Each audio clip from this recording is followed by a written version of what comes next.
રેલીથી શરૂઆત કરીને આજે વલસાડ શહેરમાં પહોંચી છે। તમે જોઈ શકો છો કે હજારોની સંખ્યામાં કામદારો આજે જનાક્રોશ યાત્રામાં પોતાના પ્રશ્નો લઈને આવ્યા છે કે કામદારોનું બધી જ રીતે શોષણ થાય છે। એને કોન્ટ્રાક્ટ પ્રથાના નામે એનું શોષણ થઈ રહ્યું છે। ક્યાંક અકસ્માત થાય, કોઈ કામદાર મૃત્યુ પામે તો એને પૂરતું વળતર નથી મળતું। જે મહિલા કામદારો છે એને રાતના સમયે પણ ડ્યુટી બજાવવા માટે મજબૂર કરવામાં આવે છે।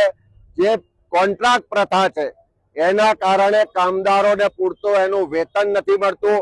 કંપનીના માલિકો છે જે કામદારોના પરસેવાના લોહીની મહેનતથી કમાણી કરે છે એ કંપનીઓ કામદારોને એનો હક નથી આપતા। અને ગુજરાત સરકાર પણ કામદારો માટેના જે કાયદા કાનૂન છે, જે એના નિયમો ને જોગવાઈ ને એનો અધિકાર છે એ નથી આપતી। ત્યારે તમામ કામદારો આજે રસ્તા પર ઉતરી અને પોતાના અધિકાર માટે લડવા માટે આ યાત્રામાં જોડાયા છે। હું ગુજરાતના તમામ કામદારોને કહેવા માંગુ છું કે આવો સૌ સાથે મળી તમારા હક અધિકાર માટે અવાજ બુલંદ કરો। કોઈના પણ ડર વગર, કોઈની પણ શરમ રાખ્યા સિવાય સરકારની જે જુહોકમી છે, તાનાશાહી છે, જે કંપનીના માલિકો તરફી સરકારનું વલણ છે એની સામે કામદારો પોતાના હક અધિકાર માટે લડાઈ લડવા માટે રસ્તા પર ઉતરે।